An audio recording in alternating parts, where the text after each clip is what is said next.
கோல் achiever trader சார்பாக நம்ம subscriber viewers எல்லாருக்கும் வணக்கம். எல்லாரும் நல்லா இருக்கீங்களா? நல்லா இருக்கீங்கன்னு நம்புகிறேன். இந்த வீடியோவில் நம்ம திலீப் பில்ட்கான் அப்படின்ற இந்த இன்ஃப்ராஸ்ட்ரக்சர் ஸ்டாக்கை ஒரு ஷார்ட் டேர்முக்கு நம்ம இப்போ என்ன பண்ண போகிறோம், ஸோ அனாலிசிஸ் பண்ண போகிறோம். ஸோ இது வந்து கிட்டத்தட்ட பார்த்திங்கன்னா ஒரு ஒரு லாங் கன்சாலிடேட்டில் இருந்து உங்களுக்கு பிரேக் அவுட் நியரில் இருக்குது. ஸோ பிரேக் அவுட் கிட்டத்தட்ட பிரேக் அவுட் ஆகிட்டு அதுக்கப்புறம் நியரில் இருக்குது. ஸோ அதை வந்து நம்ம ஃபஸ்ட்டு இந்த ஸ்டாக்கோட ஃபண்டமெண்டல் அண்ட் அனாலிசிஸை முடிச்சுட்டு அதுக்கப்புறமா டெக்னிக்கலாக நம்ம பார்ப்போம். ஓகே, இது எல்லாமே எஜுகேஷன் பர்பஸ்க்காக. நீங்கள் ட்ரேட் ஆர் இன்வெஸ்ட்மெண்ட் பண்ணணும்னா ஓன் அனாலிசிஸ் பண்ணிவிட்டு நீங்கள் இன்வெஸ்ட்மெண்ட் பண்ணுங்கள். நான் செபி ரிஜிஸ்டர் அட்வைசர் இல்லை. உங்களோட own analysis very very important. இந்த வீடியோ பொறுத்த வரைக்கும் எந்த விதமான பை ஆர் செல் ரெக்கமெண்டேஷன் கிடையாது. ஸோ முழுக்க எஜுகேஷன் பர்பஸ்க்காக மட்டுமே பகிரப்படுத்தும். ஓகே, இப்போது இந்த ஸ்டாக்கை பொறுத்த வரைக்கும் ஸோ இப்போ நம்ம ஃபண்டமெண்டல் ஸ்ட்ராங்காக இருக்கா அப்படின்றத நம்ம இப்போ பார்த்துலாம். ஃபர்ஸ்ட் மார்க்கெட் கேபிட்டல் 8519 கோடி.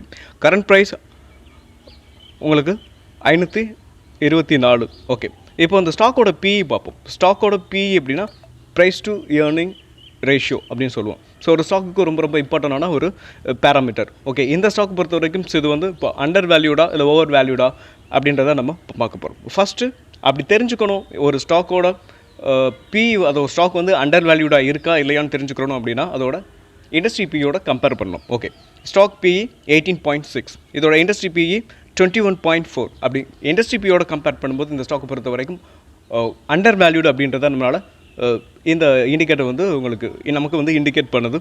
நெக்ஸ்ட் அப்படின்னு பார்க்கும்போது ஆர்ஓசிஇ அப்படின்னா ரிட்டர்ன் ஆன் கேபிட்டல் எம்ப்ளாய். அதாவது இந்த கம்பெனிக்கு இன்வெஸ்ட்மெண்ட் பண்ணியிருப்பாங்கள, ஸோ அந்த இன்வெஸ்ட்மெண்ட்டுக்கு இந்த ஸ்டாக் எவ்வளோ ரிட்டர்ன்ஸை பர் இயருக்கு கொடுக்குது அப்படின்றது தான் இது உங்களுக்கு இந்த ஆர்ஓசியோட மீனிங். ஸோ 14.8% வந்து உங்களுக்கு கொடுத்துருக்கு. ஸோ 15 இருந்துச்சுன்னா உங்களுக்கு 15க்கு ஸ்லைட்லி கம்மி. ஸோ அதனால் பிரச்சனை இல்லை. ஸோ இந்த கம்பெனியை பொறுத்த வரைக்கும் உங்களுக்கு இந்த ஆர்ஓசியை பொறுத்த வரைக்கும் ப்ளஸ் தான். நெக்ஸ்ட்டு ஆர்ஓஇ பொறுத்த வரைக்கும் 9.97 இருக்குது. ஸோ பேரலராக கொஞ்சம் கம்மியாக இருக்குது. ஸோ அதனால் ஒரு பெரிய இஷ்யூவில் மாடரேட்டாக இருக்குன்னு நம்ம புரிஞ்சுக்கிற முடியும். நெக்ஸ்ட் அப்படின்னு பார்க்கும்போது புக் வேல்யூ பொறுத்த வரைக்கும் 346.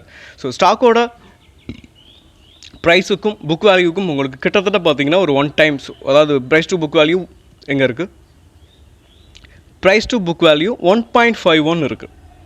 ஸோ எவ்வளவு 1.51. ஸோ இது வந்து மாடரேட்டாக இருக்குது. ஸோ பிரச்சனை இல்லை. ஸோ இந்த நெக்ஸ்ட் அப்படின்னு பார்க்கும்போது இந்த பேராமீட்டரும் இவங்களுக்கு ப்ளஸ் தான். ஃபஸ்ட்டு இந்த ஸ்டாக்கை பொறுத்த வரைக்கும் எத்தனை ப்ளஸ் பாயிண்ட்ஸ் எத்தனை மைனஸ் பாயிண்ட்ஸ் அப்படின்றத நம்ம பார்க்க போகிறோம். First PE under valued. Next வந்து ஆர்ஓசிஇ உங்களுக்கு வெல் நவுன் கம்பெனி அப்படின்றத ப்ரூஃப் பண்ணியிருக்கு. நெக்ஸ்ட் வந்து ஆர்ஓஇ ஸ்லைட்லி கம்மியாக இருக்குது. ஸோ ஒரு சில பேராமீட்டர் வந்து கொஞ்சம் கம்மியாக இருக்கலாம். ஸோ வாய்ப்பு இருக்குது. இது வந்து ஒரு ஸ்மால் கேப் கம்பெனி அப்படின்றதுனால உங்களுக்கு சில விஷயங்கள் வந்து சில பேராமீட்டர்ஸ் வந்து உங்களுக்கு ஸ்லைட்லி அப்ஸ் ஆர் டவுன்ஸ் இருக்கும். ஓகே, நெக்ஸ்ட் அப்படின்னு பார்க்கும்போது டெப்ட் டு ஈக்விட்டி. ஸோ டெப்ட் டு ஈக்விட்டி 1.88% இருக்குது. ஸோ டெப்ட் டு ஈக்விட்டி கொஞ்சம் கூட இருக்குது. ஸோ அதாவது ஒவ்வொரு ஸ்டாக்குக்கும் ஒவ்வொரு மாதிரி இருக்கும். எந்த ஸ்டாக்கை பொறுத்த வரைக்கும் ஸ்லைட்லி அதிகமாக இருக்குது. ஸோ இது வந்து ஒரு பெரிய இஷ்யூவாக இருக்காது அப்படின்றது நம்ம தெரிஞ்சுக்க முடியும். நெக்ஸ்ட் அதை பேலன்ஸ் ஷீட்டில் பார்க்கும்போது நம்ம உள்ளே போய் பார்த்துடலாம். அவங்களோட ரிசர்வ் எவ்வளோ இருக்குது, அவங்களோட பாரோவிங் எவ்வளோ இருக்குது அப்படின்றத நெக்ஸ்ட்டு பார்த்துக்கலாம். ஸோ இந்த டெப்ட் டு ஈக்விட்டி அப்படின்னு பார்க்கும்போது இங்கே வந்து மைனஸ் தான். ஓகே, நெக்ஸ்ட் அப்படின்னு பார்க்கும்போது கரண்ட் ரேஷியோ அப்படின்னா உங்களுக்கு ஒரு கம்பெனியோட short term borrowing long term borrowing இருக்குது. இந்த ஷார்ட் டேர்ம் பாரோவிங்கை அவங்க வந்து 1 இயருக்குள்ளே பே பண்ணணும். ஸோ அந்த பே பண்ணக்கூடிய கேப்பபிலிட்டி அவங்களுக்கு இருக்கா, சோர்ஸ் இருக்கா. ஸோ அவங்களோட ஃபண்டாக இருக்கலாம், சில ஒரு வருஷத்துக்குள்ளே அதை பணமாக மாற்றக்கூடிய சொத்துக்கள். ஸோ இது எல்லாத்தையும் சேர்த்து தான் இந்த கரண்ட் ரேஷியோ அப்படின்ற அதுக்குள்ளே கொண்டு வருவாங்க. அப்படி பார்க்கும்போது 1.1 3க்குள்ளே இருக்கணும். ஸோ அந்த ரேஷியோக்குள்ளே இருக்கணும். ஏன் 1-3 இருக்கணும்னா ஒரு கம்பெனிக்கிட்ட அளவுக்கு அதிகமான பணம் சும்மாவே இருந்துச்சுன்னா அந்த கம்பெனியோட வளர்ச்சிக்கு அது உதவணும். அப்படி உதவலைனாலும் அது வந்து அந்த கம்பெனிக்கு மைனஸ் தான் இல்லையா. ஸோ அதைத்தான் இந்த பேராமீட்டர் வந்து உங்களுக்கு இண்டிகேட் பண்ணுது.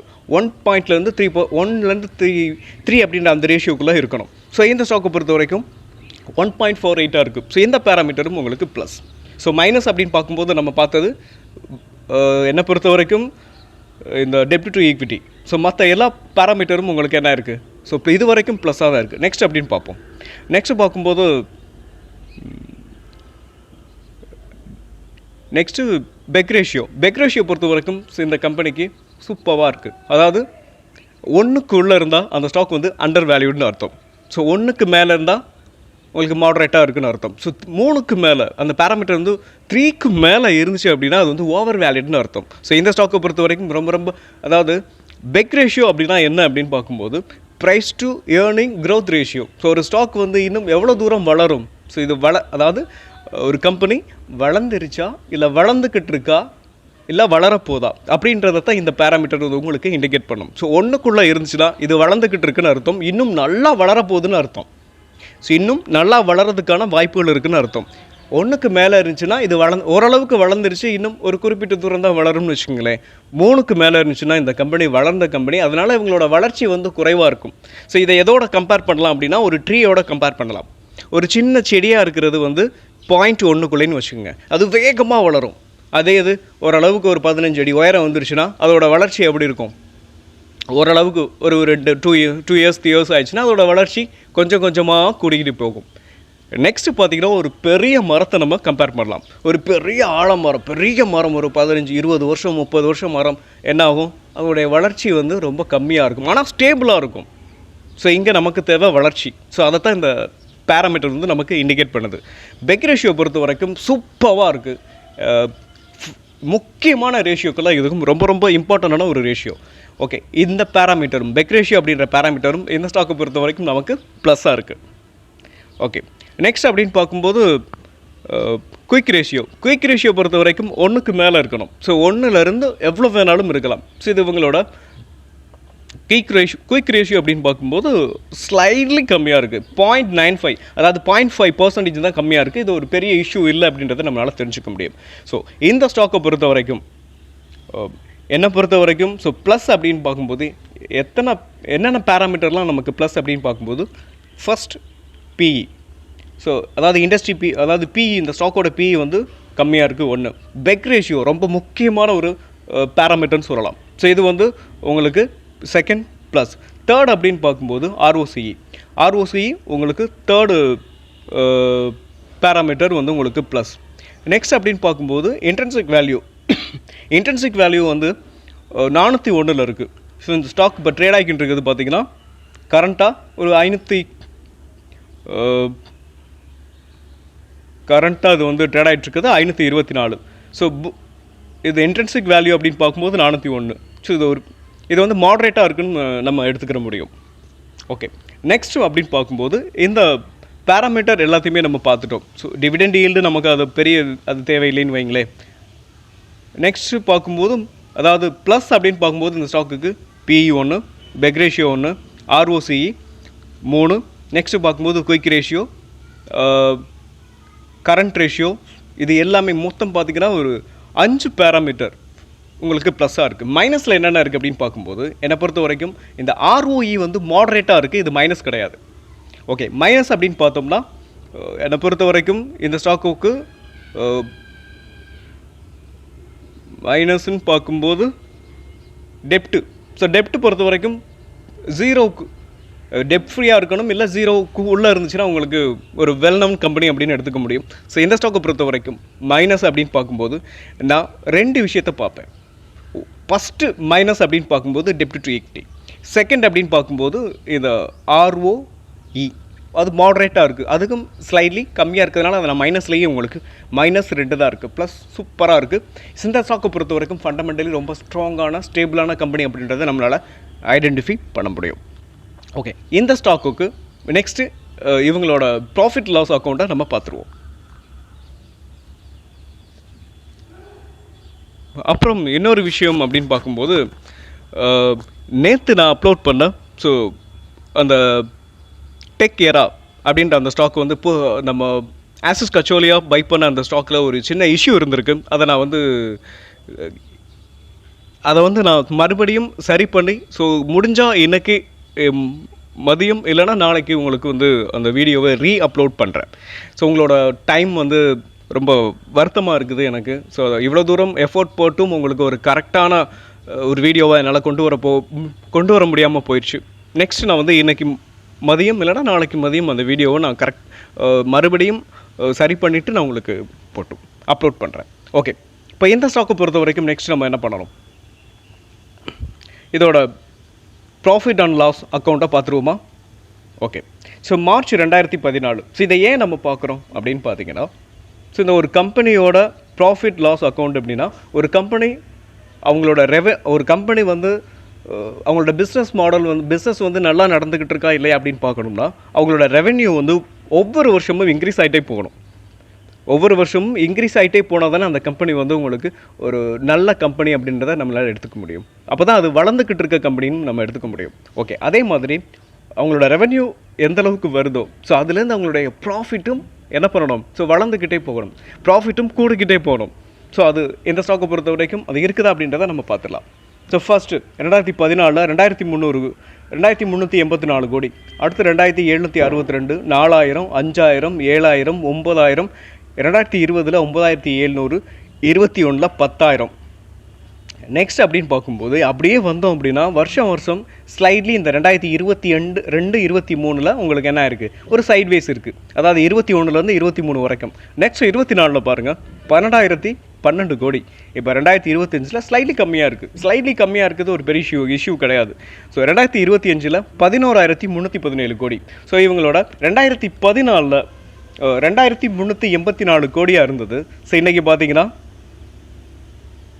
2014 2,384 கோடி. பட் இப்போ என்ன இருக்குது அப்படின்னா உங்களுக்கு 11,317 கோடியாக இருக்குது. ஸோ எந்த அளவுக்கு இந்த ஸ்டாக் வந்து அவங்களோட ரெவென்யூ வந்து இன்க்ரீஸ் ஆகிருக்குன்னு நம்மளால் புரிஞ்சுக்க முடியும். ஸோ இந்த ஸ்டாக் வந்து வளர்ச்சி பாதையில் இருக்குது அப்படின்றத நம்மளால் என்ன பண்ண முடியும், ஐடென்டிஃபை பண்ண முடியும். ஓகே, நெக்ஸ்ட்டு பார்க்கணும் அப்படின்னு பார்த்தீங்கன்னா இவங்களோட நெட் ப்ராஃபிட் எப்படி இருக்குது அப்படின்னு பார்க்கலாம். ஸோ நெட் ப்ராஃபிட் அப்படின்னு பார்க்கும்போது நான் உங்களுக்கு ஷார்ட்டாக பார்க்குறேன், ஆப்ரேட்டிங் ப்ராஃபிட்டும் பார்க்கலாம். ஸோ ஆப்ரேட்டிங் ப்ராஃபிட் பார்க்குறது ஒரு நல்ல பேராமீட்டர் தான். ஸோ நான் என்ன சொல்கிறேன் அப்படின்னா நம்ம டேரெக்டாக நெட் ப்ராஃபிட்டை பார்த்துட்டோம்னா உங்களுக்கு கிளியராக தெரிஞ்சிடும். ஓகே, இப்போ நெட் ப்ராஃபிட் அப்படின்னு பார்க்கும்போது 2014 186 கோடியாக இருந்திருக்கு. அதுக்கப்புறம் 88, 230 கோடி, 358 கோடி, 578 கோடி, 547, 405, 437, அதுக்கப்புறம் 550 கோடி மைனஸ். ஸோ இங்கே தான் இந்த ஸ்டாக் வந்து கீழே விழுந்திருக்குன்னு நினைக்கிறேன். ஸோ இந்த ஸ்டாக் வந்து அதோட ஆல் டைம் ஹைலேருந்து நல்ல ஃபால் ஆகிட்டு இப்போ ரெக்கவர் ஆகிட்டுருக்கு. ஓகே, அதை நம்ம அப்புறம் பார்க்கலாம். நெக்ஸ்ட்டு -1 கோடி, அப்புறம் அந்த மைனஸ்லேருந்து இந்த ஸ்டாக் வந்து உங்களுக்கு ரெக்கவர் ஆகிட்டுருக்கு. ஸோ இதுதான் இங்கே தான் நம்ம நோட் பண்ண வேண்டிய ஒரு விஷயம். ஸோ ஒரு -550 கோடிக்கு வந்த ஒரு ஸ்டாக்கு அகைன் மறுபடியும் என்ன இருக்குது, புல் பேக் கொடுத்து ப்ராஃபிட்டபுளாக வந்துக்கிட்டு இருக்காங்க அப்படின்னா இது வளர்ந்துக்கிட்டு இருக்குன்னு அர்த்தம் இல்லையா? ஓகே, இப்போ 201 கோடி. நெக்ஸ்ட்டு லாஸ்ட் 2024, 2025 840 கோடி. ஸோ எந்த அளவுக்கு உங்களோட ப்ராஃபிட் இன்க்ரீஸ் ஆகிட்டுருக்கு, இன்னும் இந்த ஸ்டாக் மேலே போகும் அப்படின்றத நம்மளால் ஐடென்டிஃபை பண்ண முடியும். இந்த கம்பெனி வந்து உங்களுக்கு வளர்ந்துக்கிட்டு இருக்குது அப்படின்றத இந்த பேலன்ஸ் ஷீட்டை வச்சு நம்மளால் ப்ராஃபிட் அண்ட் லாஸ் அக்கௌண்ட்டை வச்சு நம்மளால் ஐடென்டிஃபை பண்ண முடியும். ஓகே, இன்னொரு விஷயம் அப்படின்னு பார்க்கும்போது ஒரு கம்பெனியோட ப்ராஃபிட் க்ரோத் ஆகும்போது அதோட இபிஎஸ், ஏர்னிங் பர் ஷேர் அப்படின்னா ஒரு கம்பெனிக்கு இப்போ இந்த கம்பெனிக்கு ஒரு 1 லட்சம் கோடி ஷேர்ஸ் வந்து இருக்குதுன்னா, 1 லட்சம் நம்பர் ஆஃப் ஷேர்ஸ் இருக்குன்னா, ஸோ அதை ஒரு ஷேர் எவ்வளவு சம்பாதிக்குது அப்படின்றது தான் இந்த இபிஎஸ், ஏர்னிங் பர் ஷேர் அப்படின்னு சொல்லுவாங்க. ஓகே, அப்படி பார்க்கும்போது உங்களுக்கு இன்க்ரீஸ் ஆகணும். ஸோ வருஷம் என்ன ஆகணும், இந்த இபிஎஸும் க்ரோத் ஆகணும். 26 கோடி 2014, 42 கோடி, 40, 26, 19 மைனஸ் அடுத்து 0.06, அடுத்து 13 கோடி, 43 கோடி. இப்போ கரண்ட்டாக நான் கோடின்னு சொல்லிட்டேன். ஸோ இபிஎஸை பொறுத்த வரைக்கும் 26 பைசாவிலேருந்து நான் வரேன் 52 ரூபாயிலிருந்து நெக்ஸ்ட்டு 7 ரூபா, 19 ரூபா, 26 ரூபா, இப்படியே உங்களுக்கு கூடிக்கிட்டே போகுது. இப்போ 2025 43 ரூபா ஒரு ஷேர் வந்து இப்போது அவங்களுக்கு 43 ரூபா சம்பாதிக்குது. இது எந்த அளவுக்கான வளர்ச்சி அப்படின்னு பாருங்கள். இதுக்கு முன்னாடி இந்த ஸ்டாக் வந்து ஹை அப்படின்னு பார்த்தீங்கன்னா 52, அதையும் இன்னும் ஒரு சில ஆண்டுகள்லையே அதை பீட் பண்ணும் அப்படின்னு நம்ம நம்பலாம். ஓகே, இந்த ஸ்டாக்கை பொறுத்த வரைக்கும் பேலன்ஸ் ஷீட்டை நம்ம பார்த்துருவோம். பேலன்ஸ் ஷீட் அப்படின்னு பார்க்கும்போது உங்களோட ரிசர்வ் எவ்வளோ இருக்குது அப்படின்னு பார்க்கணும். ரிசர்வ் வந்து உங்களுக்கு பார்த்தீங்கன்னா 4,918 கோடி இருக்குது. ஆனால் பாரோவிங் பார்க்கும்போது 9,525 கோடி இருக்குது. ஸோ இதுதான் இங்கே ரிசர்வை விட பாரோவிங்ஸ் வந்து கொஞ்சம் இல்லை அதிகமாக இருக்குது. ஸோ இதை வந்து நம்ம வந்து எப்படி எடுத்துக்கலாம்னா, ஒரு கம்பெனி வந்து இதனால தான் இவங்களுக்கு வந்து ப்ராஃபிட் வந்து குறைஞ்சிருக்கும். ஸோ என்னை பொறுத்த வரைக்கும் இவங்க கொஞ்சம் கொஞ்சமாக அவங்க வந்து அவங்களோட பாரோவிங்ஸை குறைச்சிக்கிட்டே வந்திருக்காங்களா அப்படின்னு பார்க்கணும். இந்த ஃபஸ்ட்டு 2014 2000 கோடியாக இருந்துச்சு. நெக்ஸ்ட்டு 3500 கோடி, 3600 கோடி, 4000, 4900, 7000, 9000 கோடி, 10,000 கோடி. ஸோ இந்த 10,000 கோடியிலேருந்து இப்போ கொஞ்சம் கொஞ்சமாக குறைஞ்சிச்சு. அடுத்து 8700, 6600, 7000, இப்போது 7000 வரைக்கும் குறைஞ்சிருக்கு. ஸோ இந்த லாஸ்ட் நெக்ஸ்ட்டு 9000. ஸோ இப்போ என்ன இருக்குது அப்படின்னு பார்த்தீங்கன்னா, இந்த குறைச்சிட்டு அகைன் மறுபடியும் இந்த ஸ்டாக்குக்குள்ளே பாரோவிங்ஸ் வந்து கூடியிருக்கு. பாரோவிங்ஸ் ஒரு கம்பெனிக்கு வந்து கூடியிருக்கு அப்படின்னா இது இந்த ஸ்டாக்கை பொறுத்த வரைக்கும் ஒரு மைனஸ் தான். ஆனால் ஒரு வளர்ந்து வரக்கூடிய ஒரு கம்பெனியில் சில இஷ்யூஸ் இருக்கும். ஸோ இவங்களோட பிஸ்னஸ் அதுக்கு நம்ம என்ன பண்ணணும்னா, இவங்களோட பிஸ்னஸ் மாடல் என்ன, இவங்களோட ஆப்போசிட் இவங்களுக்கு போட்டியாளர் யார், ஸோ அதெல்லாம் நம்ம பார்க்கணும். ஸோ என்னை பொறுத்த வரைக்கும் இவங்களோட ரெவென்யூ நல்லாயிருக்கு, ப்ராஃபிட்டும் மேக் பண்ணுறாங்க அப்படின்னு பார்க்கும்போது, ஸோ இந்த ஸ்டாக்கு வந்து இவங்களோட கடனை வந்து நெக்ஸ்ட்டு குறைச்சிக்கிட்டே வருதான்னு நம்ம கூர்ந்து கவனிக்கணும். அதே சமயத்தில் இவங்க ப்ராஃபிட்டும் பண்ணுறாங்க, நல்ல ரெவென்யூவும் ஒவ்வொரு வருஷமும் கூடிக்கிட்டே போகுது. அதே சமயத்தில் அவங்களோட ப்ராஃபிட்டும் கூடிக்கிட்டே போகுது. ஸோ இந்த பாரோவிங்ஸை அவங்களால அடைக்க முடியும்னு நம்ம நம்பலாம். ஸோ இது ஒரு மைனஸ் இருக்குது. ஓகே, நெக்ஸ்ட் அப்படி அதை தவிர்த்துட்டு நம்ம பார்த்தோம் அப்படின்னா நெக்ஸ்ட்டு பார்க்கும்போது ரொம்ப முக்கியமான பேராமீட்டர் அப்படின்னு பார்க்கும்போது இன்வெஸ்டர். ஸோ இன்வெஸ்டர் வந்து ப்ரொமோட்டர் எவ்வளோ ஹோல்டிங்ஸ் வச்சுருக்காங்க அப்படின்னு பார்க்கணும். ப்ரொமோட்டரை பொறுத்த வரைக்கும் ஸோ இப்போது 2025 அதாவது 2025 மார்ச்சில் 70% இருந்ததை ஜூனில் 63% குறைஞ்சிருக்கு ஒன்று. ஆனாலும் இந்த 63% அப்படின்றது ஒரு கம்பெனிக்கு 50% இருந்தாவே ஒரு வெல் நவுன், அதாவது அந்த கம்பெனி மேலே அந்த ப்ரொமோட்டருக்கு இருக்கிற கான்ஃபிடென்ட்டை வந்து இந்த ஹோல்டிங்ஸ் வந்து உங்களுக்கு நம்பர் ஆஃப் ஹோல்டிங்ஸ் வந்து உங்களுக்கு நமக்கு தெரியும். ஸோ 50 இருந்துச்சுனாவே ஓரளவுக்கு, அதாவது 50 இருந்தனாலே ஒரு ஸ்டேபிளான ஒரு கம்பெனி அப்படின்றத நம்ம எடுத்துக்க முடியும். ஓகே, நெக்ஸ்ட் எஃப்ஐயோட ஆக்டிவிட்டி அப்படின்னு பார்க்கும்போது 2.76 இருந்திருக்கு. ஸோ இப்போ ஸ்லைட்லி குறைஞ்சிருக்கு. ப்ராஃபிட் மேக்கிங் பண்ணியிருந்துருக்கலாம். ரொம்ப கம்மியான ப்ரைஸுக்கு டவுன் ஆகிட்டு அகைன் மறுபடியும் இப்போ ரெக்கவர் ஆனதுனாலையும் ரீசெண்டாக இந்த எஃப்ஐஐ வந்து நிறையா செல் பண்ணியிருக்காங்க, நிறையா ஸ்டாக்கை செல் பண்ணிக்கிட்டு இருக்காங்க. ஸோ அந்த ரீசன்னாலையும் ப்ராஃபிட் மேக் பண்ணியிருப்பாங்க. நெக்ஸ்ட்டு டிஐஐ பொறுத்த வரைக்கும் இப்போது அவங்களும் 6.59 இருந்து இப்போ 6.93 ஸோ இன்க்ரீஸ் பண்ணியிருக்காங்க. ஸோ டிஐஐ பொறுத்த வரைக்கும் என்ன பண்ணியிருக்காங்கன்னா இன்க்ரீஸ் பண்ணியிருக்காங்க. ஸோ இதெல்லாம் இவங்க எஃப்ஐஐயும் டிஐயும் ஃபுல்லாக அனாலிசிஸ் பண்ணிவிட்டு கண்டிப்பாக உள்ளே வந்திருப்பாங்க. ஸோ ரீசெண்டாக உள்ளே இருக்கிறாங்க டிஐஐ. எஃப்ஐஐ வந்து அவங்க வாங்கினதுலேருந்து ப்ராஃபிட்டை கொடுத்துட்டு வெளில போயிருக்காங்க. ஓகே, இந்த ஸ்டாக்கை பொறுத்த வரைக்கும் ஒரு வளர்ந்து வரக்கூடிய ஸ்டாக்குக்கு சில பேராமீட்டர் வந்து மைனஸில் இருக்கும். பட் அவங்களோட பிஸ்னஸ் மாடல் என்ன, பிஸ்னஸ் என்ன, அவங்களோட ரெவென்யூ என்ன அப்படின்றது எல்லாத்தையுமே நம்ம பார்த்துருக்கோம். ஸோ முடிவு உங்களுடையது. இது எல்லாமே எஜுகேஷன் பர்பஸ்க்காக மட்டுமே. இப்போது நெக்ஸ்ட் வந்து நம்ம இவங்களோட டெக்னிக்கல் ஷார்ட்டை நம்ம இப்போது அனாலிசிஸ் பண்ணிடுவோம். ஓகே ஃப்ரெண்ட்ஸ், இப்போது நம்ம இந்த டிபி, அதாவது திலீப் பில்டுகானோட சார்ட்டை வந்து நம்ம இப்போ பார்க்குறோம். ஸோ இது வந்து மந்த்லி சார்ட்டு. ஸோ இவங்களோட ஹை பார்த்தீங்கன்னா இந்த 2018-14 நினைக்கிறேன், ஒரு நிமிஷம் பார்த்துருவோம். எஸ், 2018 இவங்க 1164, அதாவது ஒரு ஹை அப்படின்னு பார்த்தீங்கன்னா 1247 ஸோ இவங்களோட அந்த ஹையில் இருந்து அங்கேருந்து இந்த ஸ்டாக் வந்து கீழே விழுந்திருக்கு. ஸோ ஒரு நல்ல கரெக்ஷன். ஸோ இந்த கரெக்ஷன் வந்து எது வரைக்கும் வந்திருக்கு அப்படின்னு பார்த்தீங்கன்னா 165 வரைக்கும் வந்திருக்கு. ஸோ இங்கேருந்து இந்த ஸ்டாக் வந்து உங்களுக்கு ரெக்கவர் ஆக ஆரம்பிச்சிருக்கு. ஸோ ரெக்கவர் அப்படின்னு பார்க்கும்போது உங்களுக்கு கிட்டத்தட்ட பார்த்தீங்களேன் ஒரு 2x மேலே போயிருக்கு. அதாவது 165 இப்போ 565 அப்படின்ற அந்த ப்ரைஸில் இப்போ ட்ரேட் ஆகிட்டுருக்கு.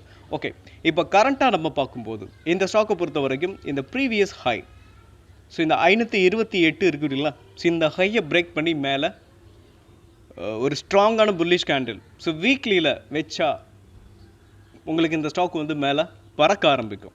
ஸோ இந்த ஸ்டாக்கை பொறுத்த வரைக்கும் மேலே போக ஆரம்பிக்கும். மேலே போகிறதுக்கான வாய்ப்புகள் இந்த ஸ்டாக்கை பொறுத்த வரைக்கும் இருக்குது. டெக்னிக்கலாக பார்க்கும்போது இப்போதைக்கு வந்து உங்களுக்கு ஒரு கன்சாலிடேட், அதாவது கீழே டவுனில் தான் இருக்குது. அது வீக்லி ஷார்ட்டில் நம்ம கிளியராக பார்த்துடலாம். ஸோ என்னை பொறுத்த வரைக்கும் இந்த 565 இந்த டெக்னிக்கல் இதை அந்த ட்ரெண்டில் என்ன பிரேக் பண்ணி மேலே வீக்லியில் ஸ்ட்ராங்கான க்ளோஸ் வந்துச்சு அப்படின்னா நெக்ஸ்ட் இந்த ஸ்டாக் மேலே போகிறதுக்கான possibles very very high. Okay, இப்போ வந்து பார்த்தோம்னா இப்போ நான் வீக்லியில் கன்வெர்ட் பண்ணியிருக்கேன். ஸோ வீக்லியில் பார்க்கும்போது நம்ம இந்த ட்ரெண்ட் லைனை நீங்கள் கவனிக்கணும். ஸோ இந்த இந்த ட்ரெண்ட் லைனில் பார்த்தீங்கன்னா இந்த ட்ரெண்ட் லைனை பிரேக் பண்ணி இதோட ப்ரீவியஸ் ஹையை பிரேக் பண்ணலை இன்னும். பட் இந்த ட்ரெண்ட் லைனை பிரேக் பண்ணி மேலே போயிருக்கு. ஆனாலும் நம்ம ட்ரையாங்கிள் பேட்டர்ன் இந்த ஸ்டாக்கை பொறுத்த வரைக்கும் ஸோ இங்கேருந்து இங்கே வரைக்கும் ஒரு எஸ் ஸோ இது வந்து ஒரு ட்ரையாங்கிள். ஸோ இந்த ட்ரையாங்கிளை வந்து நம்ம ஆல்ரெடி எப்பயுமே நம்ம பார்த்துருந்துருப்போம். என்ன பார்த்துருந்துருப்போம் நம்ம சப்ஸ்கிரைபருக்கு தெரியும். ஸோ ட்ரையாங்கிள் பிரேக் அவுட் அப்படின்னாவே நிறைய பேர் என்ன பண்ணுவாங்கன்னா ஸோ இந்த ட்ரையாங்கிளோட அப் ட்ரெண்ட் சேனலை பிரேக் பண்ணி மேலே கேண்டில் மூவ் ஆனிச்சுனாலே பிரேக் அவுட்னு சொல்லுவாங்க. நம்ம வந்து இதோட ப்ரீவியஸ் ஹையை இந்த ப்ரீவியஸ் ஹையை எப்போ பிரேக் பண்ணுதோ அப்போ தான் நம்ம என்ன பண்ணுவோம் ஸோ இது பிரேக் அவுட்னு நம்ம கன்ஃபார்ம் பண்ணுவோம். ஸோ அப்படி பார்க்கும்போது இங்கே என்ன இருக்கும் ஸோ இங்கே வாங்கினவங்க என்ன பண்ணியிருப்பாங்க ஸோ இந்த ஜோனில் வாங்கினவங்க ஒரு எஸ்எல் கொடுத்துருக்கணும், இல்லை வெயிட் பண்ணியிருக்கணும் இவ்வளோ நாள். ஓகே, நம்ம என்ன பண்ண போகிறோம் அப்படின்னு பார்க்கும்போது இந்த 565க்கு மேலே இதை உடச்சி மேலே ஒரு வீக்லியில் ஒரு ஸ்ட்ராங்கான புல்லிஷ் கேண்டில் வந்துச்சுன்னா ஷார்ட் டேர்முக்கு இந்த ஸ்டாக் வந்து மேலே போகிறதுக்கான possibles is very very high. Okay, next அப்படின்னு பார்க்கும்போது இப்போ நம்ம நெக்ஸ்ட் லெவல் அப்படின்னு பார்த்தோம்னா இங்கேருந்து இந்த ஸ்டாக் வந்து 575லேருந்து இதோட ஹை. ஒரு ஷார்ட் டேர்ம் அப்படின்னு பார்க்கும்போது என்னை பொறுத்த வரைக்கும் என்னோட பார்வையில் இந்த மாதிரி ஒரு கரெக்ஷன் ஸ்டாக்கை நம்ம எடுக்கிறோம் அப்படின்னா என்னை பொறுத்த வரைக்கும் இதோட ஆல் டைம் ஹை தான் ஷார்ட் டேர்ம் அப்படின்னு நான் அஸ்யூம் பண்ணிக்கிடுவேன். ஸோ 1247 அப்படின்றது ஷார்ட் டேர்ம் அப்படின்னு பார்க்கும்போது அதான் டார்கெட். அது 2-3 இயர்ஸ் ஆகலாம், சில 5 இயர்ஸ் கூட ஆகலாம். ஸோ இது உங்களுக்கு எந்த அளவுக்கு நீங்கள் டார்கெட்டை வச்சுக்கணுன்றது உங்களோட நீடை பொறுத்து இருக்குது. ஸோ என்னை பொறுத்த வரைக்கும் ஸோ இதோட ஆல் டைம் ஹை தான் நான் ஷார்ட் டேர்ம் அப்படின்னு நான் எடுத்துக்கிடுவேன். ஓகே, எந்த ஸ்டாக்கை பொறுத்த வரைக்கும் நம்ம எஸ்எல் அப்படின்னு பார்த்தோன்னா இந்த ட்ரெண்ட் லைனை எப்போ பிரேக் பண்ணுதோ ஸோ அதாவது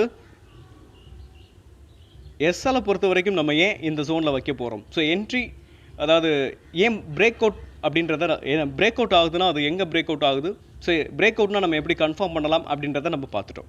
ஓகே, நெக்ஸ்ட் எஸ்எல் பொறுத்த வரைக்கும் ஸோ இந்த ஜோன் அதாவது இந்த ட்ரெண்ட் லைன் ட்ராப் பண்ணியிருக்கேன் இல்லையா ஸோ இந்த ஒரு நிமிஷம் நான் உங்களுக்கு ட்ரெண்ட் லைனாகவே ட்ராப் பண்ணிடுறேன். இந்த லோவை கட் பண்ணாவே நம்ம என்ன பண்ணிடணும் ஸோ இதுதான் எஸ்எல். ஸோ இந்த 457 இல்லை அதுக்கு கீழே கொஞ்சம் ஸ்லைடில் வைக்கலாம். ஏன் அப்படின்னு சொல்கிறேன்னா இங்கே வந்து சப்போர்ட் எடுத்துகிட்டு மேலே போகலாம். ஒரு 445 அப்படின்றது எஸ்எல் ஜோன். ஸோ இதை உடச்சிச்சு அப்படின்னா நெக்ஸ்ட்டு ஃபால் வரும். ஸோ இந்த ஜோன் வந்து நம்ம எஸ்எல்லாக வச்சுக்கலாம். ஓகே, இப்போ இந்த ஸ்டாக்கை பொறுத்த வரைக்கும் டெக்னிக்கலாக நம்ம பார்த்துட்டோம். ஸோ இது ஒரு ஷார்ட் டேர்முக்காகத்தான் நம்ம வந்து டெக்னிக்கலாக அனாலிசிஸ் பண்ணியிருக்கோம். அது மட்டும் இல்லாமல் இந்த ஸ்டாக்கை பொறுத்த வரைக்கும் நீங்களும் ஒன் டைம் அனாலிசிஸ் பண்ணிவிட்டு உங்களோட ஓன் டிசிஷனை நீங்கள் எடுங்க.